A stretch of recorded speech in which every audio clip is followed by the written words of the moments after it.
Un film qui revient sur l'origine économique de l'immigration, qui parle de l'intégration, en l'occurrence des petits-enfants des mineurs turcs qui étaient venus travailler à la mine dans les années 60, à Sherat exactement. Le film de Thierry Michel et de Pascal Colson ne stigmatise pas l'islam. C'est un film lumineux qui mise sur l'importance de l'éducation en famille, mais également à l'école. Enfant du hasard, c'est son titre. Il sort aujourd'hui dans les salles. Thierry Michel est notre invité pour cette édition spéciale de l'Info culturelle.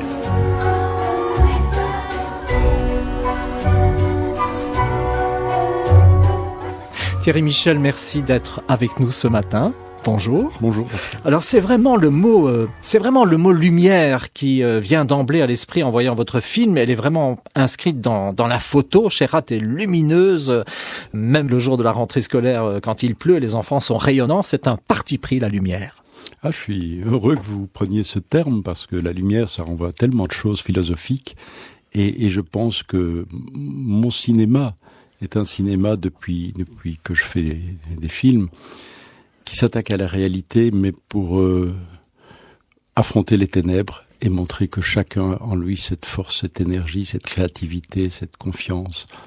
Voilà, ce sens de l'altérité, de la solidarité. Donc, c'est dans ce sens que j'ai voulu faire ce film qui est pour moi l'opposé de Noir, Jaune, Blues. Et vous captez le réel, il n'y a pas de mise en scène, le hasard est là dans la prise de vue. Vous savez ce que veut dire le hasard en turc ? C'était le... Non, dites-moi. Chance. Chance, ah voilà.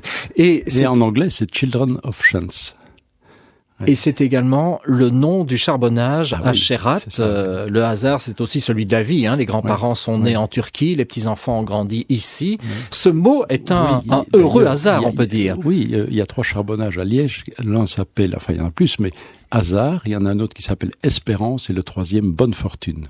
Vous voyez, ces noms prédestinés dans lesquels ces immigrés ont quitté leur terre natale et souvent leur famille pour venir s'enfoncer à plus de 1000 mètres sous terre dans les entrailles de ces mines de charbon pour essayer de survivre. Votre film, c'est aussi le portrait d'une enseignante et de la relation qu'elle établit avec ses enfants de 6e primaire à l'école communale de Sherat. La famille turque a ses valeurs, ses coutumes, ses traditions. Il y a un lapsus d'ailleurs qui est commis par une petite fille dont la sœur aînée vient de se marier en Turquie. Elle a été donnée... la caméra ne juge pas, mais elle capte la conversation entre l'institutrice et cet enfant, l'institutrice qui relève ce mot. Oui. Cette professeure est exceptionnelle. C'est vraiment une prof idéale, dirait un enfant. Je dirais qu'elle devrait être la norme, mais elle est sans doute exceptionnelle. Parce qu'elle a cette... simplement, c'est pas une question seulement de conviction, elle a la vocation. Et après 37 ans de métier, elle a toujours autant d'enthousiasme à aller chaque matin retrouver ses élèves. Et vous savez que chaque année, c'est un nouveau challenge. C'est une relation tellement humaine, tellement personnelle entre un éducateur et un pédagogue et ses élèves. Et elle a ce sentiment qui est plus qu'un sentiment, qui est une réalité, que l'école va permettre à ses enfants, surtout des enfants de milieux un peu plus défavorisés, culturellement, ou voilà, d'une autre culture, qui n'ont pas tous la même maîtrise de la langue qui est la nôtre, de leur transmettre ce savoir qui va leur permettre d'être à égalité, on espère, avec d'autres qui ont eu plus de privilèges à leur naissance, et aussi leur transmettre ce sens de l'émancipation et de la liberté fondamentale. Voilà, donc je pense que ce professeur, comme tous les professeurs devraient l'être, peuvent comme ça permettre à des destins de se construire. Et son but, c'est que ces élèves se créent et se façonnent un destin. Et là, le sens de l'écoute qu'elle transmet également aux enfants, qui est vraiment essentiel. On va écouter un extrait du film qui a un écho particulier aujourd'hui, en ce 22 mars. Les enfants et l'institutrice commentent les actualités après avoir regardé les images à la télé. Il est 7h50 ce matin, 2 explosions retentissent. Il s'agit d'un attentat suicide, c'est officiel. Les détonations sont puissantes. La façade en verre a été complètement soufflée. J'ai entendu Allahu Akbar. Et après, dès qu'il a fini de parler dans une langue arabe, j'ai vu une détonation, mais énorme. Qui a compris quelque chose? Pourquoi ils disent Allahu Akbar? Ça veut dire? Allah, il m'aide. Que Dieu m'aide, que Dieu me vienne en aide. Oui. Ils se croient musulmans, mais ils ne le sont pas parce que c'est interdit de tuer, mais eux, ils le font. Eux, ils sont musulmans, mais ils tuent les gens. Mais vous aussi, vous êtes de la même religion. Non, on n'est pas comme eux. Madame, nous, dans notre religion, on ne peut pas tuer les gens, mais eux, ils le font. Mais c'est la même religion, ils sont musulmans. Oui. Mais pas de la même façon, madame. Ils se croient musulmans, mais c'est pas Ils se croient musulmans, Mais c'est pas comme ça. mais ils ne sont pas musulmans. Dans le Coran, il est écrit tuer. Le Coran, c'est un livre. C'était écrit. Donc, soit il est écrit qu'il faut tuer, soit il est écrit qu'il ne faut pas tuer. Non, madame, on dirait qu'ils n'ont jamais ouvert un livre de Coran. Mais eux, ils disent que c'est dans le Coran. Peut-être qu'ils n'ont pas compris. Sûrement. Parce que nous, on a de la liberté, mais pas eux. Mais pas eux. Un extrait donc du film Enfants du hasard, Thierry Michel et Pascal Colson, qui sort donc aujourd'hui avec ce portrait d'une institutrice de 6e primaire à Chérat. C'est vraiment un film qui mise sur le relationnel et on se dit que la relation pédagogique ne se limite pas aujourd'hui à la seule transmission des savoirs. Non, c'est évident que c'est un être de chair et de sang, un professeur, qui parle à des êtres de chair et de sang, qui sont ses élèves, dont chacun a sa propre identité, sa propre particularité. Donc chaque élève doit devenir un diamant façonné, je dirais. Et c'est cette relation où il y a la transmission du savoir, bien sûr, mais où il y a l'apprentissage de la liberté, où il y a la réflexion collective sur la société et la construction de chacun aussi. Et la construction de chacun. À cet âge fondamental, et c'est là le bonheur que j'ai eu de faire ce film, et que j'ai choisi cet âge-là. C'est la dernière année primaire, donc les enfants ont 11 ans. Ils ont encore toute l'innocence, la spontanéité, la vivacité de l'enfance. Ce sont des enfants, mais ils commencent à s'interroger. Et ils savent que dès qu'ils auront quitté ce microcosme protecteur de la cité, de la commune, de l'école communale, pour aller à la ville, pour aller à la grande école, mais leur monde va basculer. Oui, parce qu'il y a un certain enfermement malgré tout au sein de cette communauté, la plupart enfants turcs.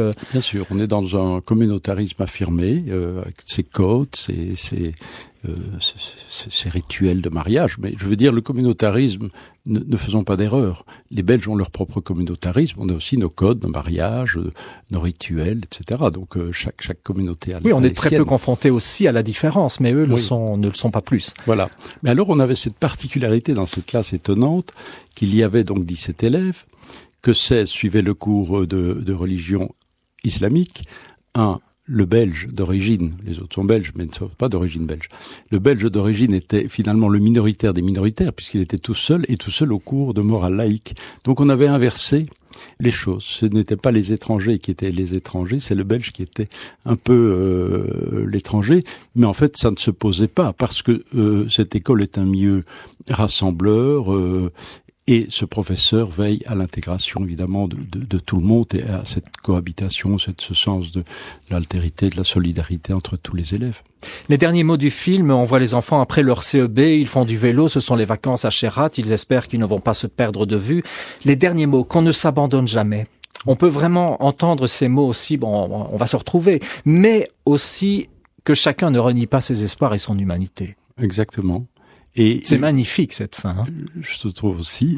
Et je dirais que la dernière image une des dernières images de Brigitte, on remet les diplômes d'études primaires, qui est l'institutrice, donc d'études de base. L'institutrice est là, les parents sont là, il y a la cérémonie, c'est le bourgmestre de Visé qui remet très officiellement les certificats aux enfants. Une ambiance évidemment, on est en début des vacances, fin de l'année scolaire. Et les parents viennent vers l'institutrice. Et toutes ces femmes, la plupart, ont leur foulard. Et elles viennent embrasser l'institutrice, mais plus que ça. La dernière image, il y en a une qui la remercie avec les larmes aux yeux et qui met sa joue contre la joue de l'institutrice. Donc on a une femme voilée qui met sa joue sur l'institutrice qui est en train d'apprendre aux enfants l'émancipation et la liberté. Et ça, je trouve que c'est un message, un message formidable. Oui, tout autre message également magnifique, c'est l'expression des rêves, du devenir de chacun. Lors d'une fête scolaire, les enfants portent une petite lunette magique et ils s'expriment sur leur avenir, sur leur possible. futur. On a travaillé sur les deux axes. On a vraiment voulu, à travers le présent de ces 6e années primaires qu'on a suivies pendant un an, de la rentrée scolaire jusqu'à la remise des diplômes en fin d'année, les faire travailler sur le passé, les origines, d'où viennent, le récit familial, le récit collectif aussi de la communauté, et on a constaté que les enfants ne le connaissaient pas.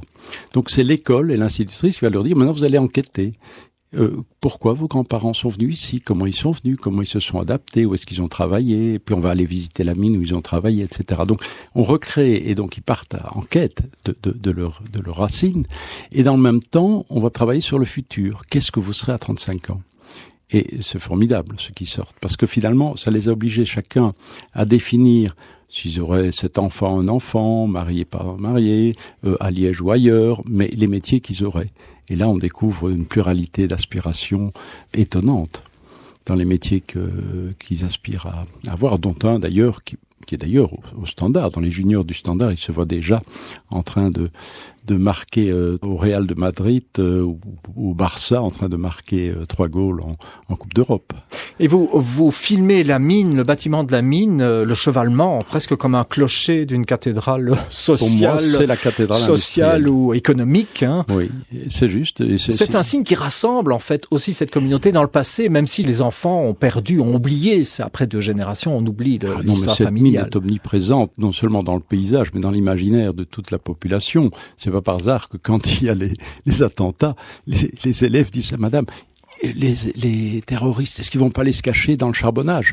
Parce que pour eux, c'est l'endroit où on peut aller se cacher, puisque c'est l'endroit où ils vont... C'est l'endroit qu'ils explorent illégalement explorer en passant les clôtures, voilà, parce que c'est un formidable endroit de mystère et de jeu. Mais ce charbonnage est là dans l'imaginaire.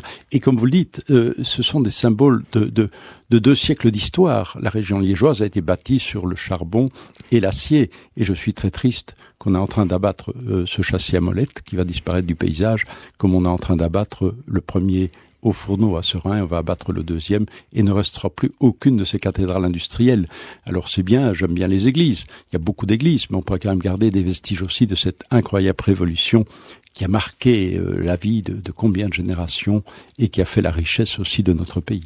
Voilà, et la nature tout autour, vous la filmez également comme une nature vierge, que ces enfants explorent effectivement à la recherche de leur passé aussi, presque un Éden.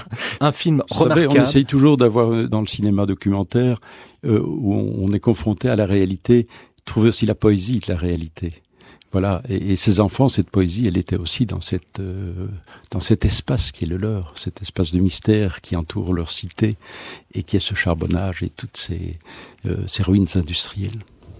Enfants du hasard, Thierry Michel et Pascal Colson. C'est vraiment un film qui décroche des larmes alors que vous ne surindiquez pas les émotions. C'est un film sensible, intelligent qui sort donc aujourd'hui dans les salles. Il suscite beaucoup de rire aussi, je peux vous dire. Oui, effectivement, il y a beaucoup d'émotions. Même le rire est chargé, me semble-t-il. Bon, la date aujourd'hui, le 22, est funeste, mais il mise sur un avenir possible et lumineux sans donner dans les béatitudes. Voilà, on se quitte avec un autre extrait du film. Merci Thierry Michel. On écoute les enfants.